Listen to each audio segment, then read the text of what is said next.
Olá, seja bem-vindo ao nosso canal. Eu sou o Vitor e sou da empresa Vic Engenharia. Nós trabalhamos com projetos e execução de obra no sistema construtivo Light Steel Frame. E hoje vamos para o nosso terceiro vídeo aqui da nossa sequência falando tudo sobre o Steel Frame. E hoje, como vocês estão vendo aqui, a ideia é falar sobre a estrutura do Light Steel Frame. Então, para começar, eu já quero iniciar com a dúvida básica, que é diferenciar o steel frame do drywall. Eu gosto de brincar que os dois são primos, mas a diferença está que o drywall, esse aqui são perfis de drywall. A diferença é que o drywall, comparando com a alvenaria, o drywall ele vai funcionar como o tijolo. Ele é apenas para vedação. Então, para se utilizar os perfis de drywall, a gente precisa de ter uma estrutura principal e aí o drywall vem para vedar um vão ali que tiver aberto. Já o steel frame não. O steel frame ele é todo estrutural. Então aí a gente já vai substituir não só o tijolo, mas a gente vai substituir toda a estrutura. Então viga, pilar de concreto, tudo é substituído pelo steel frame, que aí a gente vai colocar vários perfis e cada perfil deles tem uma função estrutural. E a diferença deles para ser estrutural ou não é simplesmente a espessura. Então o drywall a gente trabalha com a espessura de 0,5 milímetros e o steel frame a gente vai trabalhar a partir de 0,80 e aí ele já se comporta como estrutural. O aço que a gente trabalha, esse aço aqui do steel frame, é um aço galvanizado. Ele recebe essa proteção de galvanização. Ele recebe um zinco com imersão a quente. Lembrando lá das aulas de química no ensino médico, ele tem uma ação catódica, ele é um metal de sacrifício. Então ele é esse metal de sacrifício para proteger o ferro que tem por baixo. Então ele é todo zincado, que é esse metal de sacrifício. Tem uma massa mínima de revestimento que precisa para ter essa proteção conforme normas.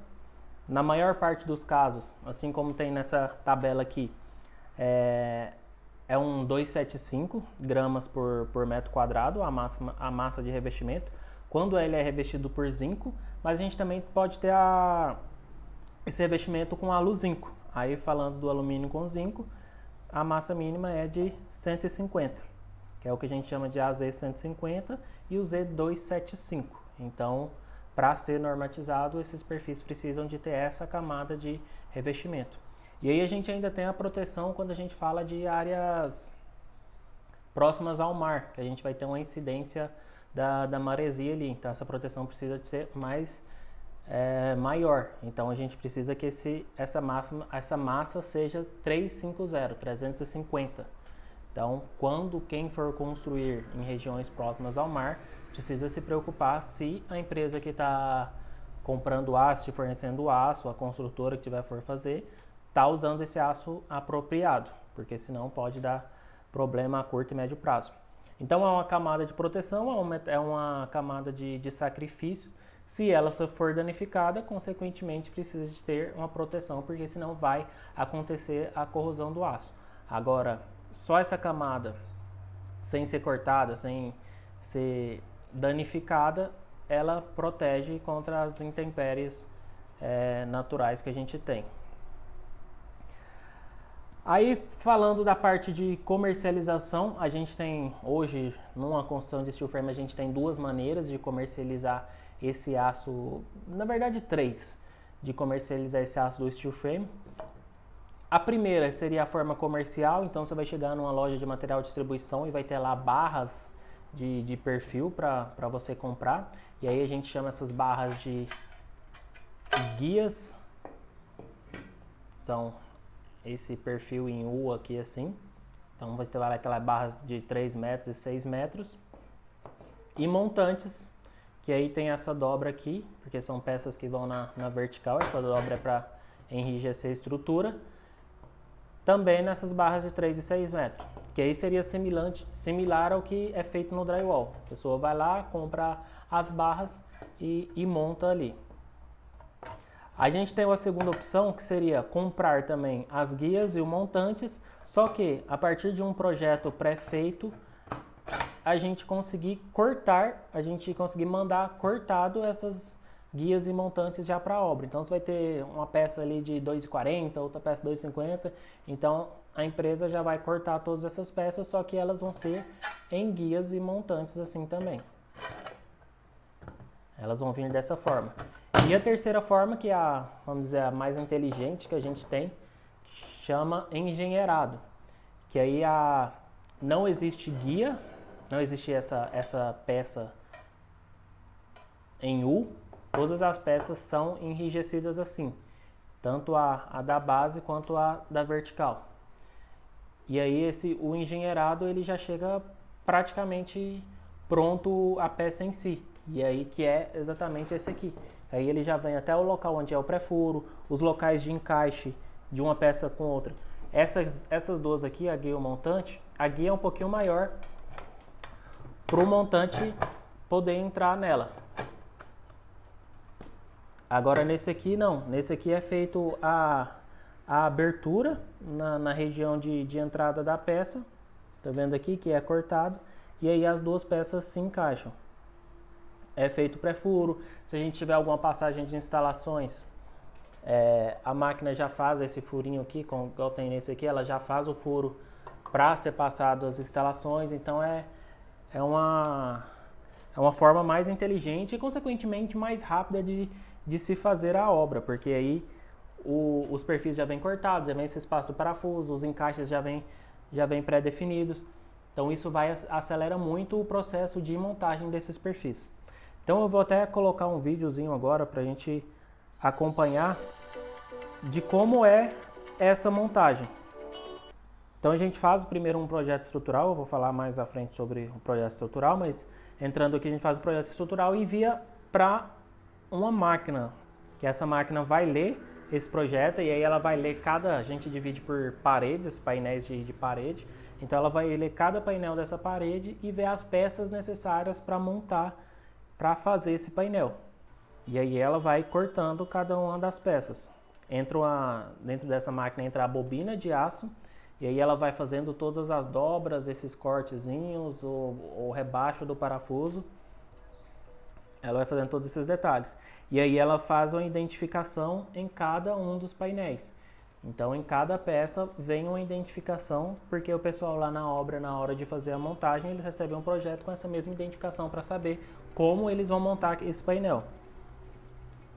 Então ela faz esse corte labial, que aí seria o encaixe para a peça vertical, faz a pré-furação, local onde pôr o parafuso.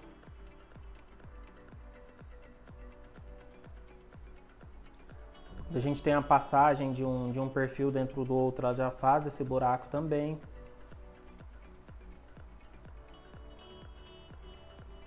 Os cortes para as treliças, ela faz.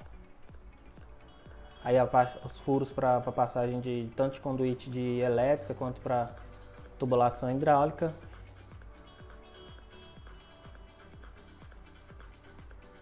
E aí já vai para toda a montagem da casa posteriormente.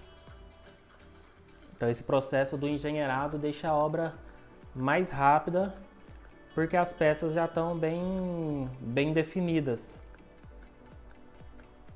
As peças já estão bem definidas, a forma de montagem delas já está bem mais simplificada para o pessoal fazerem obra. Então normalmente quando se é um perfil engenheirado, o preço do quilo dele é um pouquinho maior do que o stick, porém a mão de obra consequentemente deve cobrar um pouquinho mais barato do que quando é o stick. Então você paga mais no material, mas paga um pouco mais barato na mão de obra, porque a mão de obra vai ter uma facilidade maior com o engenheirado que com o stick. Então com o stick você vai pagar um pouco mais barato no quilo do material, mas a mão de obra consequentemente vai cobrar um pouco mais caro, porque a dificuldade dela vai ser um pouquinho maior com o stick. Aí a gente tem algumas formas de montagem desse aço. A primeira e a mais comum dentro do mercado é se montar todos esses perfis em obra. Então vão chegar um pacote de painéis na obra. Aí o pessoal vai fazendo toda a montagem. Normalmente, se tem espaço no terreno, eles fazem toda essa montagem dentro do terreno mesmo. E aí, a hora que a fundação está pronta, eles fazem a elevação dessas paredes. Uma outra forma de montagem seria montar todos esses painéis dentro de uma fábrica, dentro de um galpão, e levar já esses painéis prontos, levar eles em 2D, levar eles prontos para a obra, para chegar na obra só encaixar essas peças, já fazer essa elevação ali no local. E a terceira forma seria a modular, que aí já montaria o cubo, o 3D da construção e já levaria esse cubo pronto para a obra. Aí a gente tem algumas, tratando da estrutura, como eu falei no início, por o perfil ser estrutural, é porque ele tem uma espessura maior do que a do drywall. Hoje, os perfis mais comuns de steel frame são de espessura 0,80, 0,95 e 1,25. Há quem diga, normalmente a gente pode considerar que perfis de aço leve podem chegar até 2 milímetros, mas os mais utilizados nas obras de steel frame e que resolvem a maioria das casas são até 1,25 milímetros. E aí a gente tem 3 larguras. A gente tem essa que é a de 90, a gente tem a de 140 e a gente tem a de 200 milímetros. Então tem várias larguras também de perfis. Vai depender e como que a gente escolhe cada um desses perfis, cada uma dessas pessoas, cada uma dessas larguras com o projeto estrutural. É a partir do projeto estrutural que vai ser definido se precisa de uma parede de 90, se uma parede de 90 só vai resolver, se uma parede de 90 com aço 0,80 vai resolver, ou se vai ter que aumentar para um aço 0,95, dependendo. Tudo vai depender do tamanho do vão, depender da altura do pé direito da casa para se definir. Normalmente, se tem um pé direito alto, não consegue se resolver só com um perfil de 90, é preciso colocar um perfil maior. A espessura também, dependendo do tamanho do vão, a gente precisa de enrijecer mais essa estrutura, então vai se colocar uma espessura maior. Tudo isso são definições que são feitas dentro de um projeto estrutural. Por isso é extremamente importante que se faça um projeto estrutural. Ainda é comum, tem pessoas que às vezes aprendem a fazer o steel frame, acham que é muito fácil, que é só colocar os perfis a cada 40, a cada 60 ali e montar na obra, ir lá e comprar esses perfis em qualquer lugar. Só que para se ter segurança que vai ter qualidade e que essa obra vai funcionar, é preciso fazer um projeto estrutural, por exatamente isso. A gente tem variações de largura, a gente tem variações de espessura e é preciso, dentro de um projeto, avaliar e calcular o que realmente é o necessário para cada caso. Então, a gente já viu alguns problemas por falha de projeto e é igual ao concreto. Se a pessoa calcula errado, vai ter problema. É um perfil fino, parece frágil, mas só que, se bem calculado, você vai ter total segurança da resistência ali da sua casa. Então, a gente precisa desse cálculo, é extremamente importante e não tem negociação para não se fazer esse projeto. É extremamente importante e ele sendo bem calculado é igual a qualquer outro projeto. Sendo bem calculado, vai se ter um custo-benefício, vai conseguir se otimizar também peso de estrutura, que às vezes sem projeto a pessoa pode simplesmente, por garantia, querer colocar muito mais aço do que o necessário. Então o projeto também pode trazer economia, ele vai trazer a economia e a segurança, que é a importância de um projeto. Então basicamente é isso, a estrutura do steel frame, a diferença com o drywall, como é feito a montagem, como ele chega na obra. Como ele chega na obra, até eu não falei tanto em detalhes, mas aí a máquina vai fazer todas aquelas dobras dos perfis e normalmente uma casa, em um caminhão, cabe uma casa tranquila, uma casa de 300, 400 metros, pode caber só numa carreta. Então, normalmente uma carreta já leva a maioria das casas. Então, você chega toda a sua casa dentro de uma carreta. E é em questão de semanas para o pessoal montar todos esses perfis em obra. Então, se ficou alguma dúvida, por favor, deixe nos comentários que a gente vai responder. Se você ainda não é inscrito no nosso canal, se inscreva para a gente poder chegar a mais pessoas e explicar tudo sobre o Steel Frame. Se gostou desse vídeo, dê uma curtida e até o próximo vídeo.